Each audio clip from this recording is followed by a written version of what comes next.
Bom, como eu estava falando, markup é o que você encontra em qualquer instituição de ensino que você for procurar, em qualquer cursinho de precificação, você vai ouvir falar de markup. Por quê?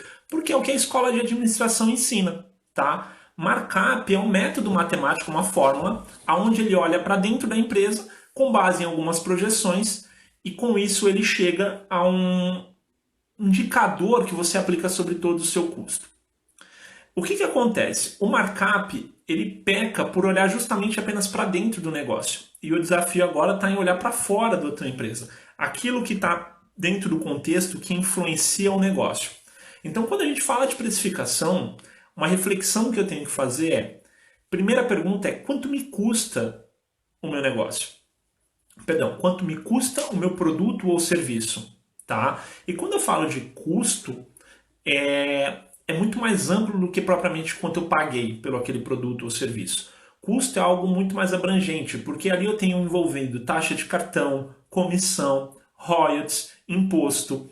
Eu posso ter envolvido o frete de aquisição, frete de entrega, embalagem, tem embalagem que é parte integrante, embalagem que não é parte integrante, deslocamento, tudo isso compõe custo. Quando eu olho essa composição de custo, eu estou olhando para dentro do meu negócio.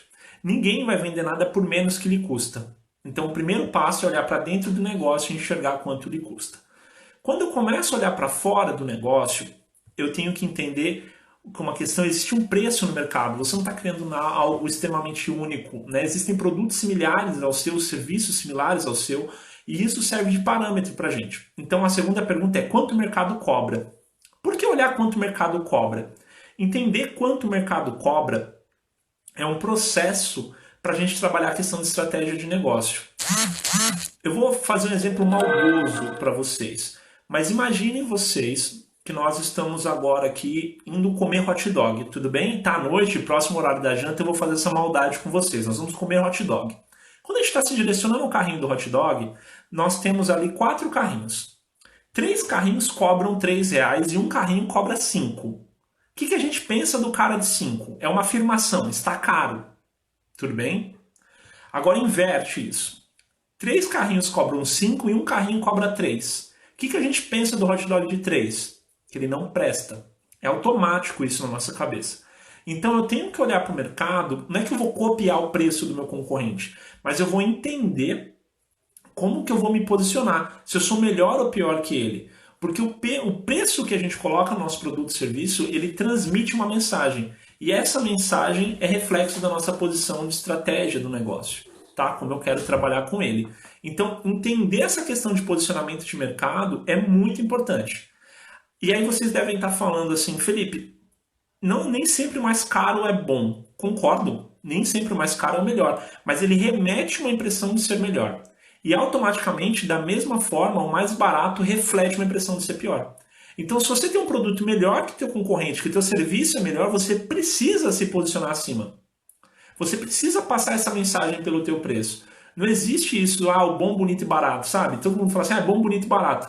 Cara, ou ele é bom e bonito, não dá para ser barato, ou ele é bonito e barato, não dá para ser bom. Você começa a brincar com isso, mas os 3 Bs juntos, dificilmente você vai ter, ou raramente alguém vai entregar isso, tá? Então, quando a gente começa a trabalhar com essa questão de posicionamento de mercado, ele vai para uma quarta pergunta, perdão, para uma terceira pergunta que para mim é fundamental todas, tá? Que é qual a percepção de valor do meu cliente sobre o meu produto e serviço. E aí, quando eu falo de percepção de valor, ela é muito variável de persona para persona, ou seja, de cliente para cliente, e dentro do contexto que a gente está inserido. Eu estou vendo que a dona Gisele, se eu não estou enganando ela ali, que está comentando, participando com a gente, já tem pergunta que eu adoro isso. Pamela. A Pamela veio. Ô, Pamela, tudo bem? Já tivemos esse problema no passado de que será que lá é bom mesmo? É muito barato. Tivemos que reposicionar. É isso, é a mensagem que passa, né? Então a gente tem que tomar cuidado com a mensagem que o teu preço está passando. Lembrando que quem quiser participar está convidado, é só pedir para entrar ao vivo, eu permito. Obrigado, Jean, tamo junto, parceiro. O que acontece? Quando a gente olha isso, então vamos lá, vamos colocar vocês dentro de um contexto. Lembra que a terceira pergunta era qual a percepção de valor sobre o meu produto ou serviço que eu entrego. Percepção de valor é algo que eu influencio. Tá? A gente brinca que o marketing interfere na tua percepção de valor. Então, como é que eu vou fazer uma brincadeira aqui com vocês? Ó? Mulheres que estão acompanhando, vocês foram convidadas para ser madrinha de um casamento. Tá? Vocês vão ver como vocês vão pagar caro para trocar um pneu agora. Mulheres que estão acompanhando foram convidadas. Vocês são madrinhas de casamento, estão de gala, impecável, a coisa mais linda.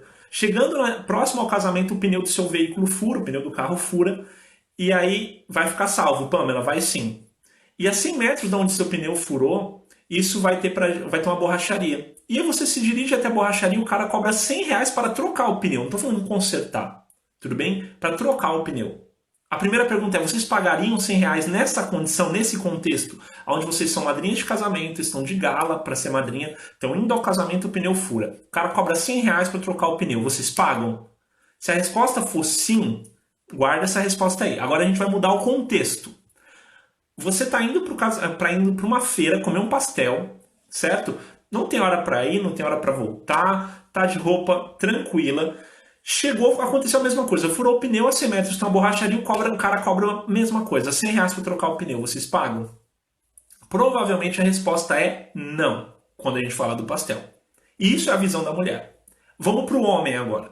Quando o homem está numa mesma condição de ser padrinho de casamento, tá de gala, tudo bonitão, furou o pneu, o cara cobrou R$100, a resposta para o homem é quase certeza que não paga. Tá? E aí, se vai furar com ele indo para a feira, pior ainda, que ele também não paga.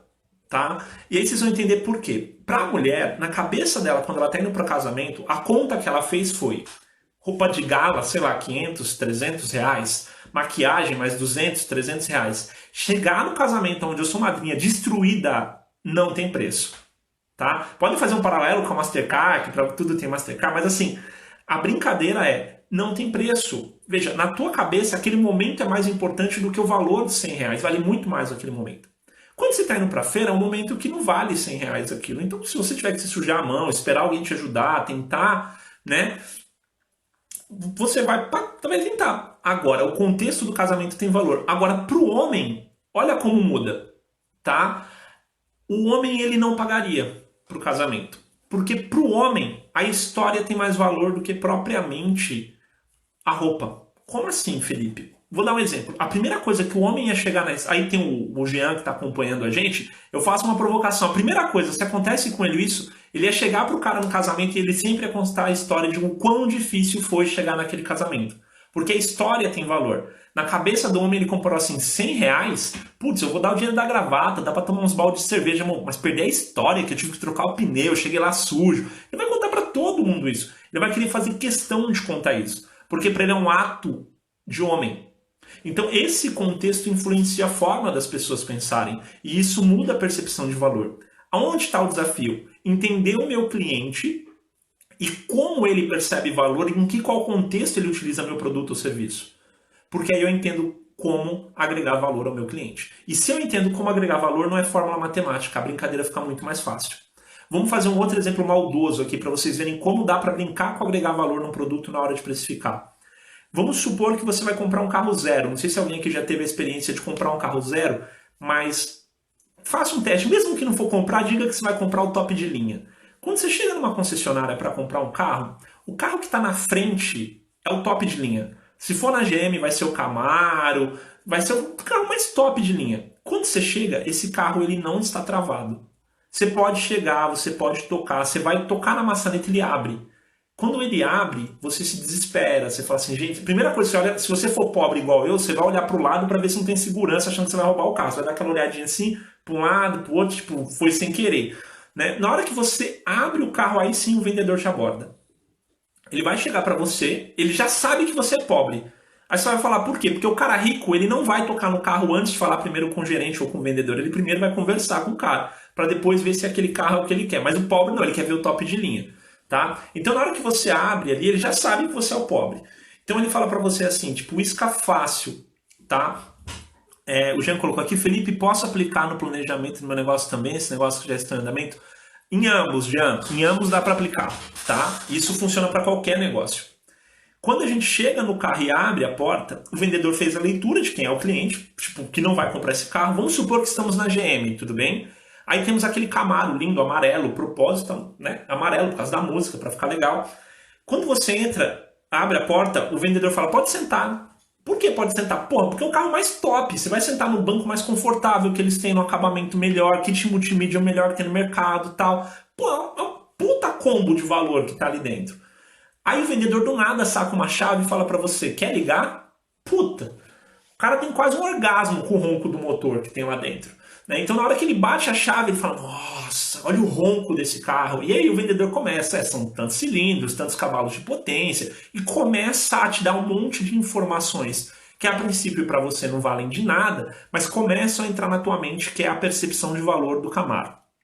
Bom, ele sabe que você não vai levar o Camaro. E perdão. Reparem que cada vez que você vai mais para trás numa agência de carro, o carro vai ficando mais simples e mais barato. Então você vai indo para trás, vai chegando. Quando você está na GM, o último carro agora é o Onix, mas antes era o Celta. Né? E vocês vão entender porque eu estou contando essa história. Quando você chega no Celta, primeiro, não dá para manobrar, o carro está trancado, você não consegue mexer no Celta. O máximo que você vê é o Celta. Você está vendo aquele Celta. Tá duas portas, vidro manual ainda. Aí o cara chega para você e fala, olha, não é um Camaro, mas o motor é GM. Opa, na tua cabeça, lembra que ele falou um monte de informação do motor? A informação na tua cabeça é que o motor da GM é bom. Aí ele fala para você assim, não é um Camaro, mas eu consigo colocar o kit multimídia. Você vai ter o MyLink. Opa! Não é um Camaro, mas eu tenho o mesmo sistema do Camaro no meu Celta. Putz, cara, eu quero muito esse carro. De repente o cara solta aquela frase para você, não é o Camaro, mas se quiser eu mando pintar as duas faixas em cima do teu Celta. Quem aí já viu um Celta com duas faixas pintadas em cima é o cara que não tinha dinheiro para comprar o Camaro e comprou o Celta. Tá? Ele caiu na história do vendedor. Então assim, pode parecer engraçado, mas isso é sério. O cara nunca quis vender o Camaro, ele sempre quis vender o Celta. Só que para ele vender o Celta pelo valor que ele cobra no Celta, ele teve que destruir, né, agregar valor no Camaro. Pô, Felipe, como assim? Isso é uma técnica aonde ele agrega valor no Camaro para vender o Celta. E aí na hora que você compara o Celta, você fala, putz, eu não estou comprando um Camaro, mas eu estou levando o Celta. Tá? Isso é uma técnica, funciona, e isso é para agregar valor no produto, ele sabe que você não vai levar o Camaro. Se você for fazer conta, o Camaro sai muito mais barato do que o Celta, tá? Na hora que a gente leva o conjunto da obra. Quando a gente faz isso, isso é um método. Agora eu vou falar que todo mundo já foi pobre uma vez. Eu vou mostrar uma outra forma de agregar valor a um produto matando o outro, tá? Já ouviram falar da técnica das Casas Bahia? Podem reparar que as Casas Bahia, como os grandes varejistas, eles colocam uma porrada de produto inútil de pouco valor agregado na frente da loja com preço baixo. Até atrapalha você entrar na loja.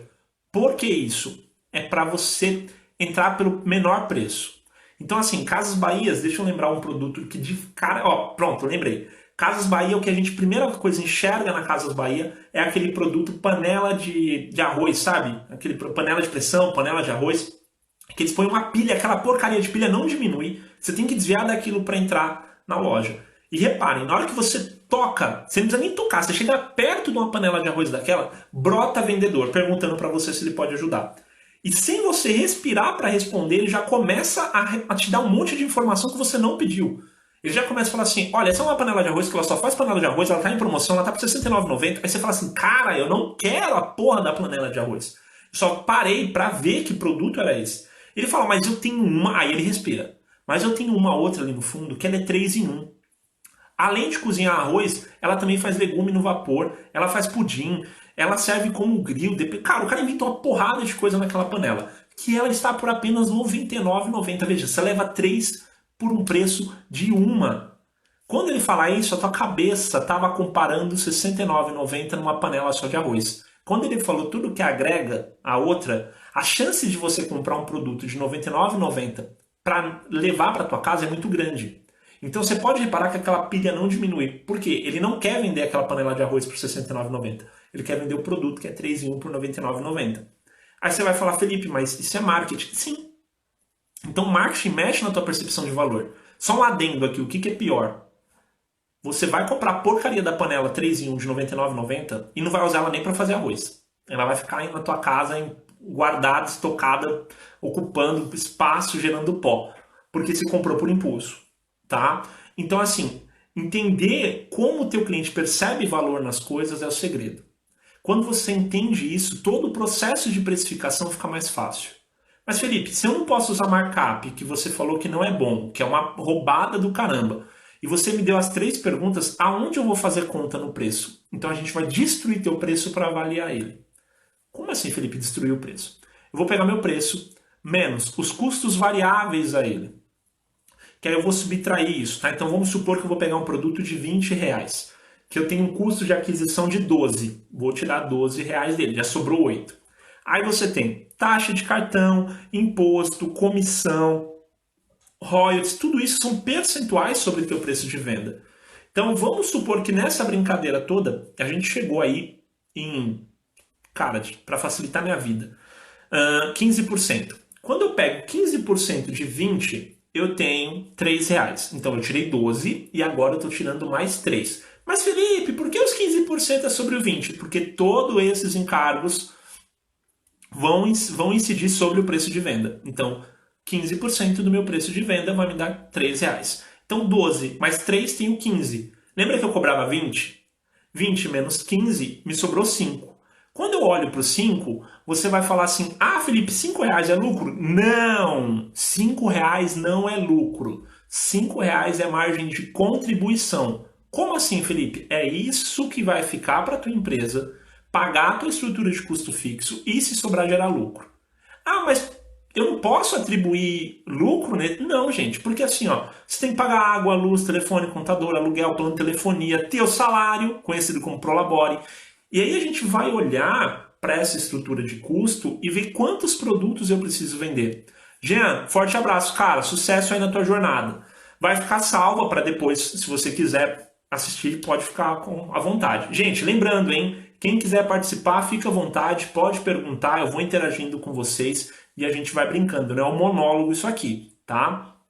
Então, quando a gente olha essa questão do que sobra de margem de contribuição, eu começo a entender quanto cada produto contribui para a minha estrutura de custo fixo. E aí vocês devem estar se perguntando, existe um percentual padrão para todos os produtos? Não. Porque os seus produtos e serviços, eles têm percepções de valores diferentes. Então você vai ter produto com mais valor agregado e você vai ter produto com menos valor agregado. Pensa numa padaria. Você não vai levar frios se não tiver pão de sal.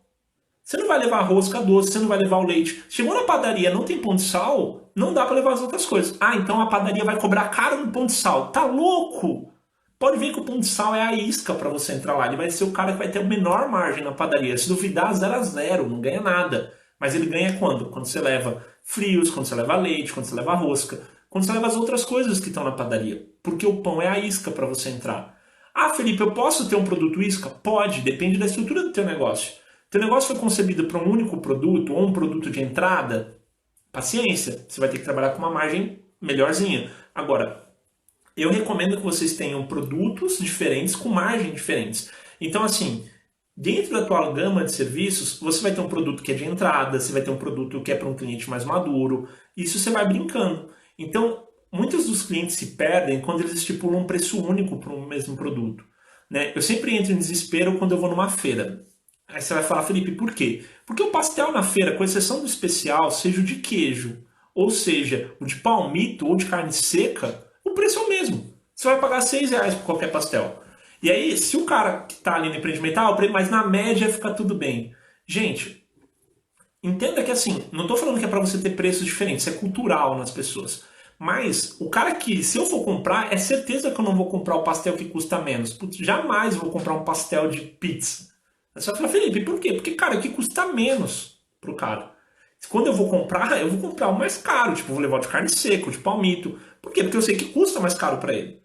Tá? Aí você fala assim, pô, Felipe, você é maldoso. Não, gente. Ah, mas eu amo pastel de queijo. Pô, também gosto de um pastel de queijo. Eu tô falando do ponto de vista financeiro, é inconcebível que eles valam a mesma coisa. Tá? E aí a gente precisa brincar com isso. Todo cliente quer levar o maior valor pelo menor custo. Calma aí, Felipe, eu não entendi agora. Valor é diferente de preço? Sim. Valor é o conjunto que eu entrego. Preço é o que eu cobro por isso que eu entrego. Às vezes eu entrego muito mais do que eu cobro, e é isso que o cliente espera. Então calma, vamos brincar um pouquinho aqui. Alguém quer ser cobaia? Alguém está disposto a ser cobaia? Pode mandar pergunta, tá? E aí a gente vai trabalhando com as ideias de vocês. Mas vamos brincar um pouco com essa questão de valor. Valor eu vou influenciar. Lembra que eu brinquei com vocês no início da live. Valor eu identifico, eu influencio. Eu tô vendo que a doutora Sumaia tá aqui na sala, eu vou usar ela como cobaia. Tá, Sumaia? Você se lascou. Foi pro último que apareceu aqui, eu vou usar você como cobaia. Imagina que a doutora Sumaia, ela faça um anúncio vendendo para vocês assim, ela é dentista, e ela faça um anúncio assim, você que tem a boca estourada, venha tratar comigo. Gente, vocês estão pensando que é um açougue que vocês estão indo, né? Agora, se ela faça um anúncio para captar cliente do tipo, você que gostaria de ter um belo sorriso, ela explica, né, o que é um belo sorriso. Você que queira rir sem vergonha, opa, eu pago mais por isso.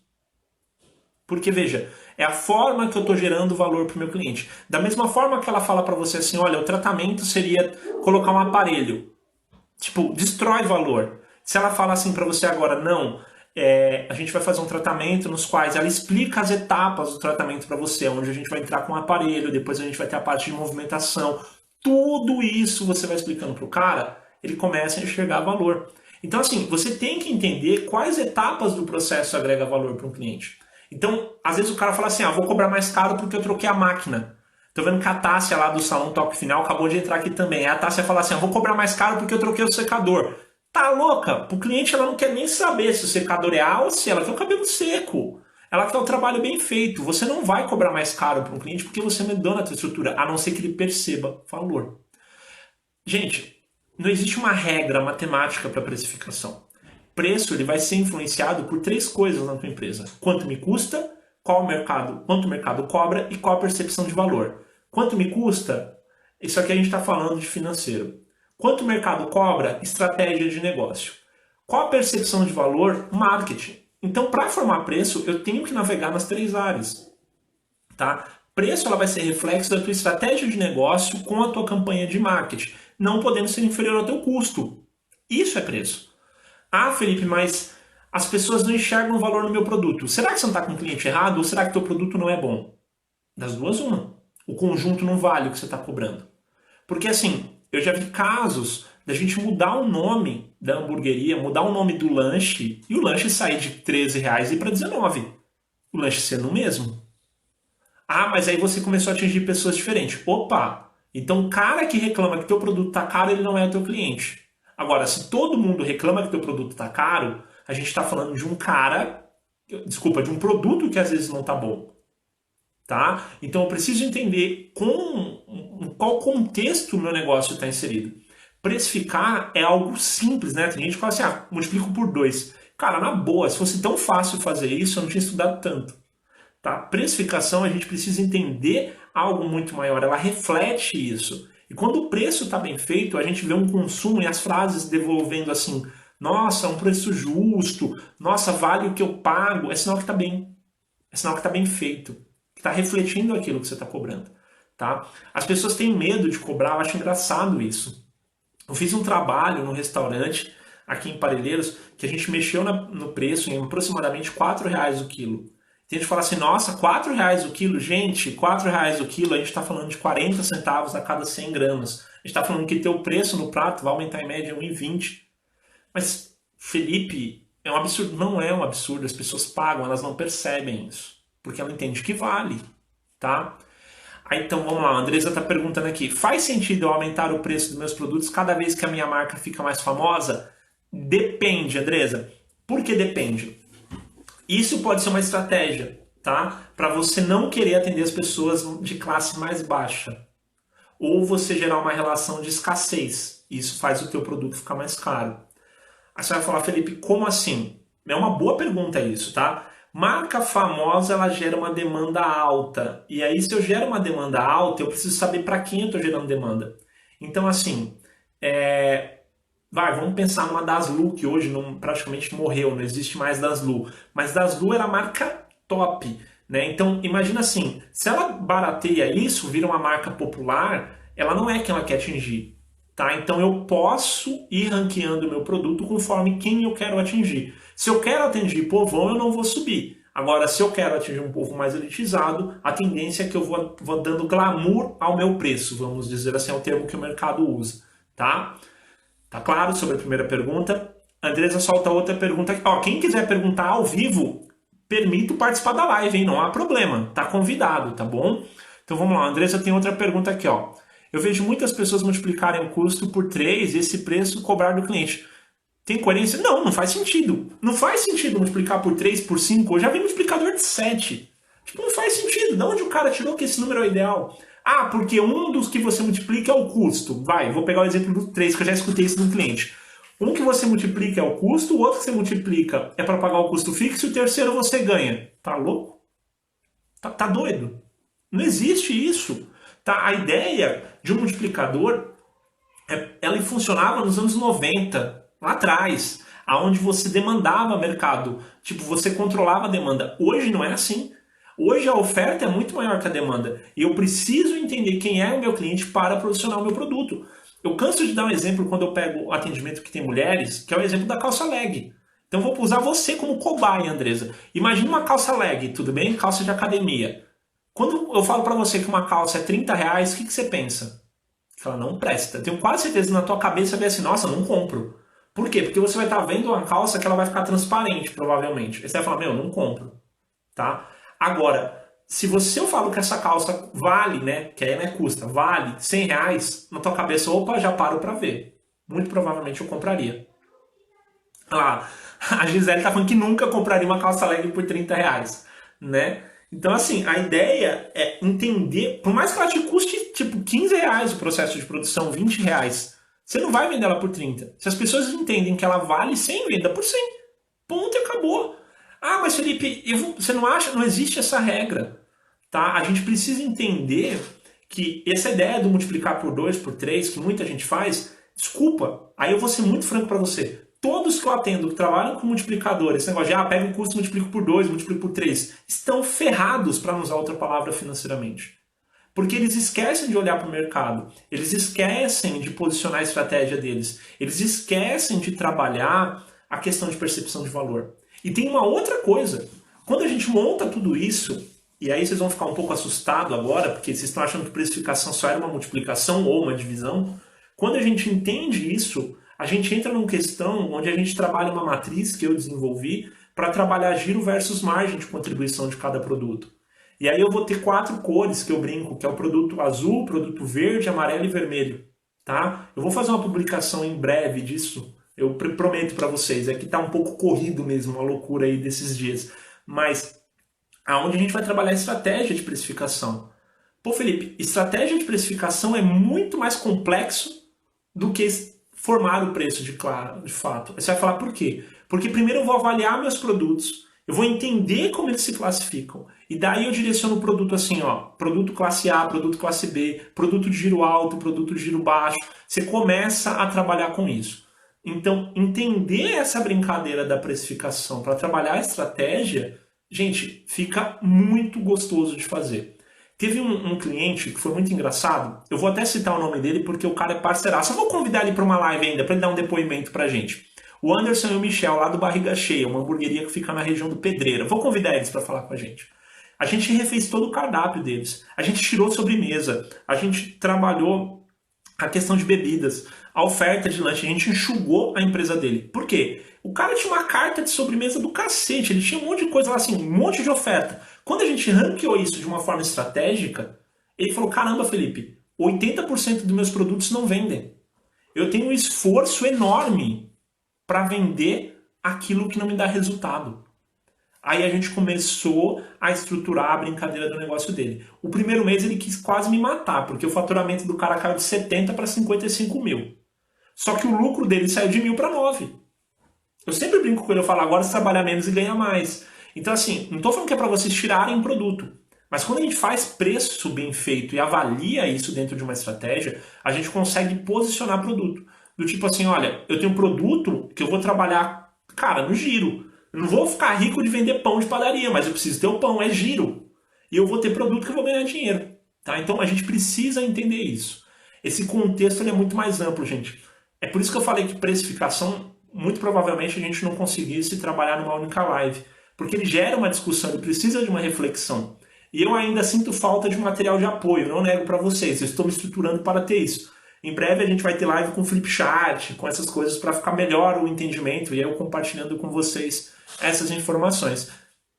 Mas a gente precisa entender que preço, tá? Ele é reflexo da minha estrutura de custo, da minha estratégia de negócio e principalmente do meu marketing. E isso mexe com percepção de valor. Quer ver uma coisa que é muito engraçado, assim, que quando a pessoa entende que ela se posiciona, marca famosa fez isso, com uma estratégia de marketing interessante. Não sei se vocês lembram de uma brincadeira que a Pepsi fez referente à Coca-Cola, o famoso pode ser. Quando a Pepsi assumiu o famoso pode ser, ela falou para o mercado todo que ela era a segunda opção, que ela não se incomodava em ser a segunda do mercado. Porque a primeira era a Coca. Quando o pessoal falava, meu, Coca-Cola, olha, não temos Coca, temos uma Pepsi, pode ser? Ah, pode ser. O que ela acabou de falar para o mercado? Qual foi a mensagem? Não somos tão bom quanto, mas sabemos, podemos substituir em algumas ocasiões. Essa foi a mensagem da Pepsi. E aí ela não tem o valor de uma Coca, mas ela também não é comparada com uma Dolly. Ela se posiciona num intervalo muito mais próximo da Coca-Cola. Aí você vai falar, Felipe, mas eu não gosto de Pepsi. Não, eu não vou entrar no mérito da bebida, mas eu estou falando da estratégia. Como o preço reflete isso? E vocês podem reparar, ela é mais cara que os refrigerantes baratos, vamos chamar assim, um Skin, uma Convenção, uma Tubaína, mas ela não é uma Coca-Cola. Ela não cobra como uma Coca-Cola, ela reflete isso no preço. Tá? Bem como a Ofner, ela usa como estratégia de negócio ser presente, não vender chocolate, e o preço do chocolate dela é como se fosse um presente. Por quê? Porque o negócio dela é vender presente em forma de chocolate. Então veja, o preço reflete isso. Tá? A gente tem que entender o que você tem como negócio, porque isso vai refletir no teu preço. Felipe, não é fácil a conta, não é. Tá? Eu convido vocês a essa reflexão. Se você não sabe o que é o teu negócio, se você não tem estratégia de negócio e principalmente se você não conhece o teu cliente para saber qual é a tua persona, me desculpe, você não sabe formar preço. Porque se você entende principalmente quem é o teu cliente e o que é o teu negócio, que são essas duas coisas, a gente começa a trabalhar preço de uma forma muito mais clara, muito mais objetiva para atingir quem eu quero. Ó, vamos lá, a Tássia, adoro quando a Tássia pergunta porque ela tem perguntas boas, eu atendo ela há muito tempo. Vamos lá, a Tássia perguntando: estou trabalhando com uma oferta de entrada, que é um pacote um pouco mais em conta, mas que faz o cliente chegar até mim e dar a oportunidade de nos conhecer. Ótimo, é a isca. Você sabe que você vai ganhar menos, que você não vai ficar rica vendendo esse produto. Mas qual é a ideia desse produto? Que ele entre e dentro que ele chegar no teu estabelecimento, você comece a ofertar outros produtos para ele, porque ele já entrou. Tá? Aí você coloca aqueles que não desvalorizam o meu salão. Será isso mesmo? Não desvaloriza, é uma estratégia. Agora, o que você tem que entender é o seguinte: oferta como promoção, ela tem data para começar, data para acabar em um propósito específico. Tá? Isso não vai ser vitalício. Isso vai ter um período determinado que você tem que manter, porque senão não vira promoção. Tá? Senão isso passa a ser preço. E quando você fala que é um pacote é um combo que você montou, então provavelmente isso tem período determinado. Então não deixe isso ficar vitalício. Até para você medir a eficácia, a eficiência daquilo que você está falando. Tudo bem, Tássia? Pessoal, mais perguntas, mandem, porque eu vou falar a verdade para vocês. Eu estou falando muito, eu quero responder perguntas de vocês. Manda aí. Como o quadro diz, essa live chama Manda que eu respondo. O que vocês querem saber sobre preço de venda? Mais perguntas? Eu já falei pra caraca hoje, olha isso. Caraca, eu tô olhando aqui, a live já tá com 40 minutos. Meu Deus! Vamos lá. Bom, de nada, Tássia. Ó, eu vou dar a dica de ouro na precificação. Na dúvida, não copia seu concorrente. Porque você não tem a mesma estrutura que ele. Tá? Angélica, lancei um curso online por R$ 98. Posso abaixar o preço caso não venda? Não! Não. Você não vai abaixar o preço. Você vai fazer uma promoção. Tá? Você não vai abaixar o preço. Porque quem pagou 98 vai se sentir lesado. Então, assim, você vai fazer uma promoção, que é o ato de promover. Data para começar, data para terminar em um propósito específico. Então, vamos supor, de 98 por R$ 59. Faltam 30 dias para acabar a promoção, ou vagas limitadas, os 100 primeiros que aderirem. É isso. A pessoa entendeu que é para aquele momento. Felipe, agora ninguém está comprando o produto por 98. O que você vai fazer? Você vai tirar esse curso online, você vai remodelar ele e lançar ele com outro nome com preço mais baixo. Nossa, Felipe, você é ruim. Não. Não é ser ruim. É assim que funciona. É estratégia isso. Caiu, Angélica, perdeu tudo. Poxa vida. Ó, tá salvo, tá salvo. É que se eu voltar, eu vou perder um pouco o raciocínio, mas tá salvo. Mas você não vai abaixar o preço. Você vai fazer uma ação promocional e eu até expliquei como fazer isso, tá? Volpe Vivian, acho que é a Vivian o nome, acredito. Eu não sei precificar, infelizmente fico com receio de cobrar. Preciso fazer um curso de precificação com vocês. Tá convidada, inclusive, gente, ó, convite de verdade, especial. Lá no Rota Financeira, que tá lá na minha bio, onde eu sou conteudista, tem um material que está sendo lá dado para vocês, é um brinde. Para quem acessar lá, se cadastrar no Rota Financeira, recebe o material sobre precificação. Então estão convidados a ir lá na minha bio e pegar o material sobre precificação, o manualzinho que eu montei, tá bom? E quem quiser ferramenta depois em Excel, me pede no direct que eu mando como calcular, tá? Doutora Sumaia, o que você acha de cobrir o preço do concorrente? Nunca! Nunca! Como assim, Felipe? Não cobrir o preço do concorrente?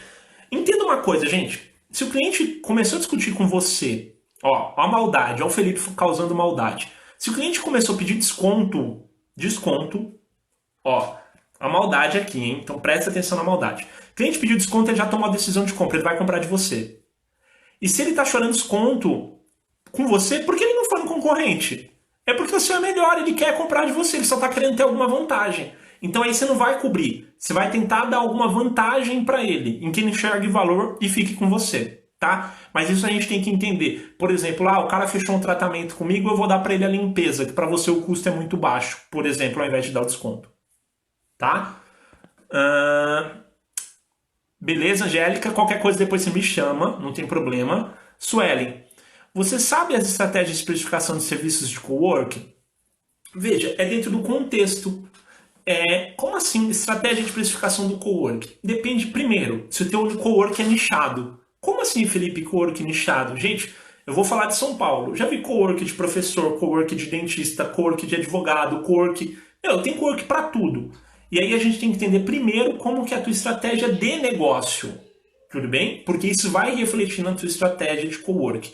O que eu posso dizer assim? Na tua estratégia de precificação. O que eu já posso te garantir, Suelen? Que o preço da diária vai ser muito mais caro, proporcionalmente falando, do que a mensalidade. Porque a mensalidade gera para você uma receita recorrente. Essa é a primeira coisa, tá? Segundo, que vai depender quem você quer atingir. Como assim, Felipe? Tem coworks hoje que eles são focados em empresários pequenininhos. E já tem coworks que são coworks que o cara aluga tipo 4, 5 salas para ele trabalhar. Então precisa entender como a gente vai brincar isso. Não entendi, Suelen. Não é não. Para qual parte foi?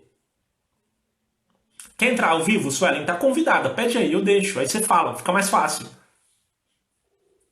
Só pedir aí que eu permito entrar, não tem erro não. Vamos lá, gente, ó. Correndo, porque eu acabei de receber um aviso aqui que eu tenho apenas mais 10 minutos de live, hein?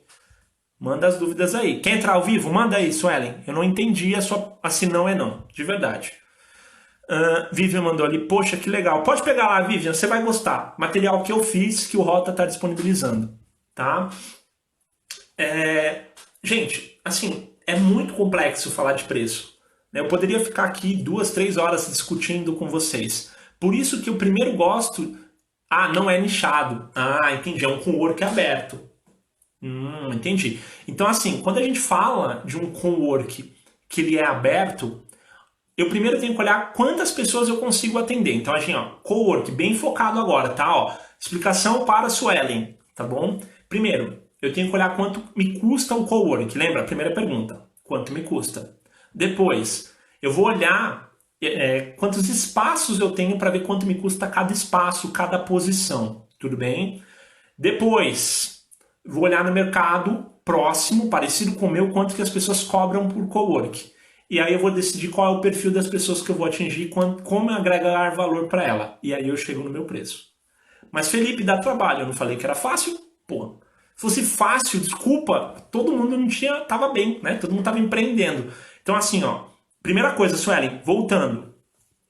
Quanto me custa também a estrutura? Porque você não vai ter um custo variável, você vai ter um custo variável seu, vai ser apenas imposto, taxa de cartão, às vezes um custo de boleto. Você vai ter um custo fixo muito alto, então tem que olhar quanto me custa isso, inclusive com depreciação, tá? Que a gente debateu na live passada. Se não acompanhou, fica o convite para dar uma olhadinha lá no IGTV, tá? Então, olhar quanto me custa o espaço. Depois, quantas posições eu tenho, olho para o mercado, qual o preço praticado e volto para entender quem é a pessoa que eu quero colocar lá dentro e o que influencia a percepção de valor. Aí sim eu tenho condições de fazer um bom preço de venda, tá? Tranquilo? Gente, alguma pergunta a mais? Alguma dúvida?